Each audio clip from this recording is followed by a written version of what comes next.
Geo Level Up Design here. Hope you guys are having a great day so far. Thanks for tuning in. I wanted to actually make this video because I was reading a blog post the other day, interesting, some kind of a larger blog post, but there were some things that were mentioned that were actually super important. Now, keep in mind, this is more towards level designers, but it is some like keynotes to kind of keep in mind if you're in other fields of the gaming industry. Basically, it's 4 important habits to have as a level designer. Now, keep in mind, this is more towards like if you guys are working on a team or like in the industry itself. Though some aspects again could apply to just yourself, right? Like just to better improve yourself. But 4 habits, super cool stuff. I'm gonna go into the first point now, and yeah, I'll see you guys there. All right, so going into the first point, and this is, I feel, a good mentality to have whenever you're working on something or starting to kind of get the brain chugging to get you guys some ideas set up. But our first point is being creative with the space that you're given, right? And the reason I say is because if you're in the industry, right, and you're working with a team, or if you're in an indie company right now, maybe a couple friends and you guys are working on stuff, it's always nice to be able to, you want to go work on the character system, and now you want to go and work on the enemies, and now you want to go and work on the world, like the map, right? That's cool. But realistically, everybody has a role, right? And then that role falls like an umbrella of certain categories of things that you would handle. So it's saying more in the example of an industry example, you're not always at full liberty to do what you want. And sometimes, even with that being in mind, or you do like what you want, the work isn't fun. It happens, right? It's kind of stale, doing the same thing over and over again, coming in the day, especially as a level designer.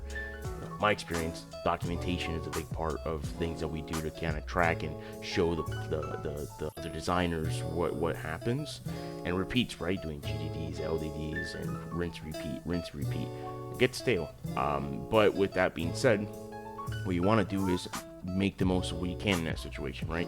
So, acting confidently in the space that you're given is a big part of it, and just keeping things fresh. Obviously with documentation, you're kind of set on what you have, right? Holographic meatloaf? My favorite! You can't really go and be super creative with that unless like organizational wise, sure.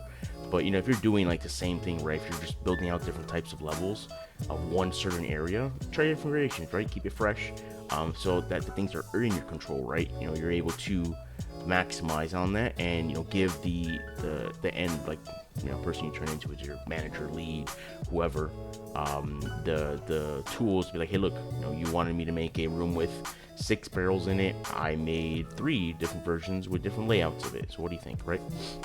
So I think it's a good concept to keep in mind. Though you may be restricted with what you have to work on, make the most of it, right? Maximize on your capabilities with it and show that you're able to kind of work on things in a different perspective, right? So the first one, let's go into the second one. Kind of like good transition into it, so let's go into that one right now. All right, sweet. So now for the next one, again, kind of a segue from the first one, is never stick with one idea. And the reason I say that is because it's kind of difficult again, more of a level designer aspect, but in other fields of it too. And if you're an artist, concept artist, environment artist, even if you're a programmer, combat programmer, right, or designer, you got to think outside the box in some scenarios. Again, maybe based off your capabilities or tools you have, you're kind of restricted. But thinking outside the box with a certain approach on things does go a long way, right? Whether it's making something really stand out in your game, so it makes it kind of like a niche, unique thing, or making it stand out in your work, right? If you're doing like concept art, you're not just doing the one and sticking with it. You're gonna be kind of closed-minded with that. So making multiple iterations of your work, kind of touching base on the previous one, give the people, whether it's yourself or your team lead or your project manager, whatever, options, right? So what works best for the project, what route they want to take, and the thing is, let's say if you make 3 versions of something, right? Doesn't necessarily mean that the other 2 are just done and done. It's possible, granted, but maybe even those things can be retouched up on and used for something later on, right? Like that concept. And this is a good thing, right? Let's say if you do make 3, but you have one that you're super tied into, right? A level you really like and you like the way it works. If it ends up being the best version, great, right? That's awesome. But let's say if it doesn't, all that ties into bettering yourself, right? Giving yourself, improving your tool set and making you get more practice, right? So you're able to keep on honing on it. And now you know the next time you're doing it, doing your 3 iterations, 4, whatever, you know, hey, you know, this first one was really good last time. Let's segue off that and then link them, right? So just always think outside the box, right? Give yourself multiple options when you're creating something, whether it's making a map or whether you're making some combat, right? Some combo systems, make them look different, make it look interesting, and then link them in a way that makes it unique for your game, right? Next one is going to be something that's super important. Not a lot of people talk about this, but I'll go ahead and into that in the next slide. See you there. All right, so this one is very, very crucial with really the scope of all games, realistically. And you might even know from experience that if you don't do this, you're gonna get really harsh feedback on it, and that's absorbing feedback, right? You don't want to be closed-minded with, one, your player audience, right? And then 2, the people that you work with, right? So one thing that a lot of people are gonna kind of get misconstrued when you're getting feedback is every feedback is valuable, right? So whether it's somebody, if you're making a platformer game and you have somebody who is a hardcore platformer only player, great, you're gonna know exactly like how things work, and it'll be very streamlined. You don't have to do too much, but they'll give you some good feedback on how to make it interesting. On the other end, you might have somebody that literally doesn't play anything besides sports games, right? Like just Madden, 2K, any whatever, right? They're not going to know what the hell's going on. They're not going to know how to do the controls. They're not going to be good with the keyboard. They're not going to be good with timing on jumps or so on and so forth, right? But with that being said, right, you know that you have your most preferred target audience, what they need, and then your very lackluster, like no guidance or no idea what's going on audience that they're going to lean a lot more, right? And you kind of just basically meet somewhere in the middle where both ends of that type of target audience can play the game, right, and be seamless with it, understand it, and practice with it, right? And a big part of that is, besides getting your player audience, is your actual team audience, right? Your teammates. If let's say you're your designer, right, your programmer for your project, they're playing the game and they have issues, or they don't know what's going on, and maybe even say that your game sucks, right? That is really great feedback because it's before it goes to the outside of it, right? With someone no hands-on experience, no one that is in the project with you. So if that person that you're working closely with, whoever they may be, says that, man, this game sucks, we need to fix this ASAP. Can you imagine somebody with no experience, right? No bias on it, how they react? And those are people obviously that you're trying to get them to invest in your game or buy your game, right? Or express interest so you could get investors or whatever. So it's very important with getting feedback is listen to it. Don't be closed-minded. Don't be judgmental on it. Don't be upset about it. It sucks to hear when something isn't good, but realistically, it's going to make your game or your next version of that improve tenfold. And then 2, both listen to your team's feedback. If it is on your own, obviously you're going to need different peers feedback on your game. But also listen to your audience, right? Do a little beta test, do a little demo test, and take everything down as notes, as reference, so you know exactly what needs to be fixed.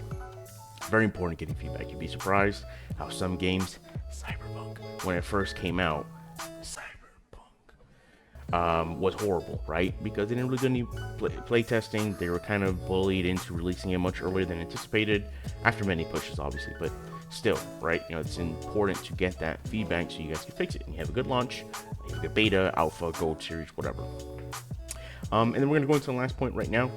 Very simple stuff, and it's kind of a no-brainer, but hey, some people aren't aware of it, right? Let's go into that right now. Alrighty guys, last little part of this video, kind of just keep it like a nice little title for it. So it's called Work, Clean, Fix Everything. So what I mean by that is keeping your workspace organized in both a literal sense, as in your area, right? Keep it decluttered and have yourself nice and organized with your workstation, but more so specifically in your game, right? And coming from a level designer perspective, right? When you're working on your level, if you don't have things set up in the proper layers, obviously scaling set up right, or even just things organized in a way that if you wanted to see every single door in your world or in that map, you go do it by a click of a button, then you're doing something a little off, right?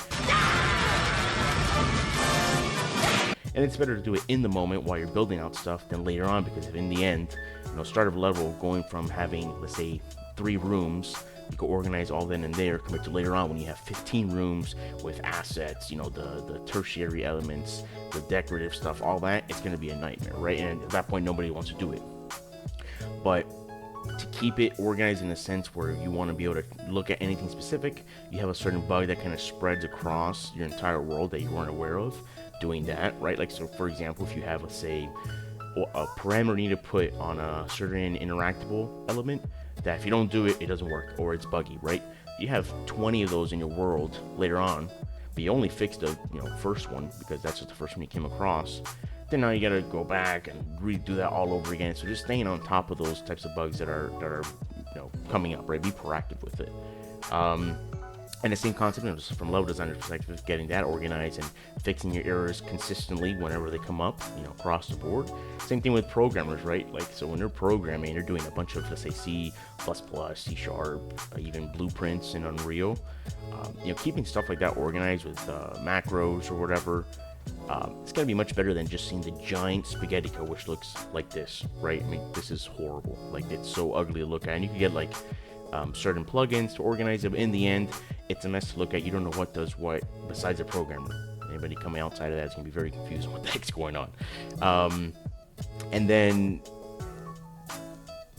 with doing this, right, with keeping your things organized, constantly staying on top of it, being consistent with fixing your bugs across, it's going to make your work later on painless, right? You're going to be able to keep on working on your next level after that. Maybe you had some issues with the first one, you didn't do that too well, you went back, redid it all, it's like, oh man, that was a pain. So now, in the second level, from the get-go, I'm going to start organizing this. As a level designer, my first thing I do is, if I'm making, like, let's say an apartment building, right? I'm making my folders in my outliner. It's right here. If you didn't know that already.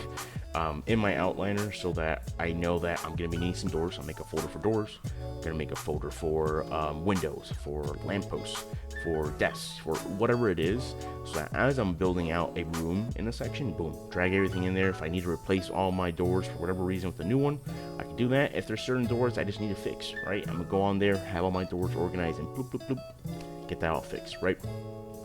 So again, those are 4 habits that I felt like were actually very important for both as a level designer perspective, but even just as a personal growth thing, right? It goes a long way. So I'm just gonna kind of give you an overview of everything. So first off, be creative with the space you're given, right?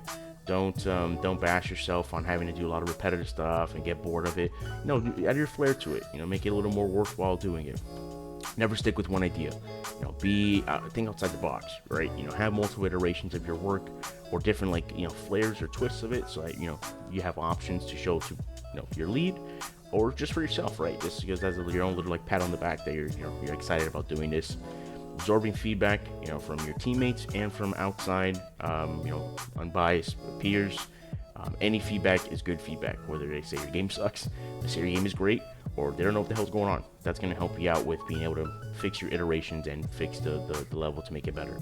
And lastly is working clean and fixing everything, right? Staying on top of your bugs, keeping your area organized, keeping your work organized, so that yourself and anybody who's coming outside to work on your project now, they know what's going on, they see everything that's laid out, and you guys are all good to go, right? So hopefully you guys enjoyed that video. If you haven't done already, please subscribe to the channel, like the video, leave a comment on any topics you guys want me to talk about. I do stream Monday, Wednesday, Friday from 12 to 3 p.m. Eastern time, and that's sometimes I have like little night streams between, but usually those days are my dev days, right? Working on stuff, talking with you guys, obviously. So check that out, and yeah, I appreciate you all watching this video. Have a good rest of your day, and catch you in the next one. Take it easy.